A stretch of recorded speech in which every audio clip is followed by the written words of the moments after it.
So I was fresh out of college, and my interview went great, and I could tell the administration was going to be really supportive.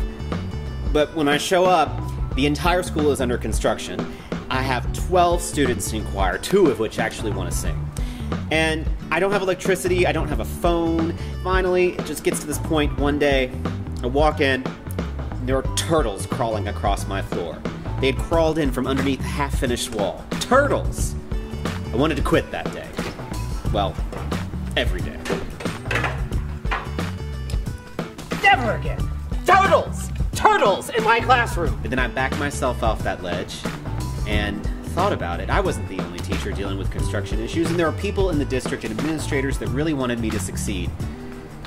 And I thought about the students and the situation, and having them 6 through 12, and seeing the potential that was there, I knew that I could make a difference.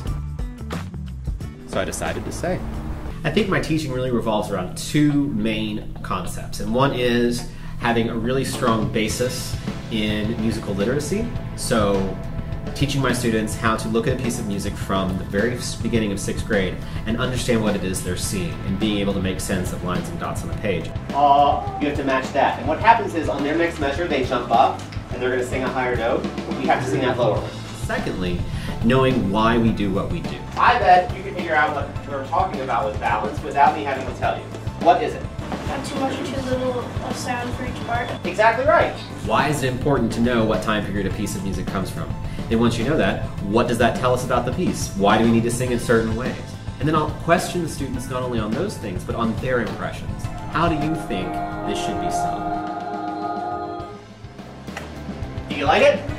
We'll get different suggestions, and we like to try and experiment in class. We'll sing things different ways, and then eventually come to a consensus of what is it that works, what works for our group, what makes us come together and do the best we possibly can. And yes, thanks. Did you not feel that?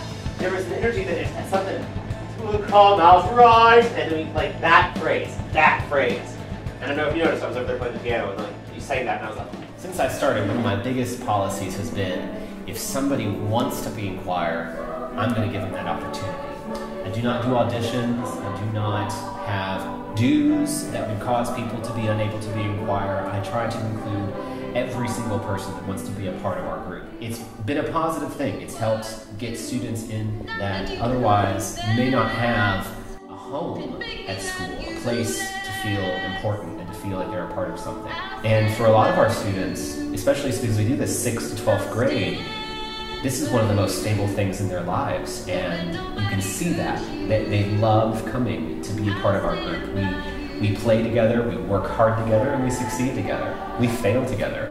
Key just a little bit, we went sharp. I wander through the streets down there, I'll sing with you this time. But I know that because of what they've experienced as a part of our group, that they're going to go out and do great things. I remember this one particular moment really well. I was sitting in class and just happened to hear the ding of an email. For the first time since I had started teaching, I had students that had been accepted into the All-State Choir. I knew how hard these students had worked. They had come in early in the morning before school to work with me in practice. They stayed after school to practice with me. They devoted so much time. The days of me saying, if you put in the work, if you really, really devote yourself, then good things will happen. And it became true. I got a little emotional there.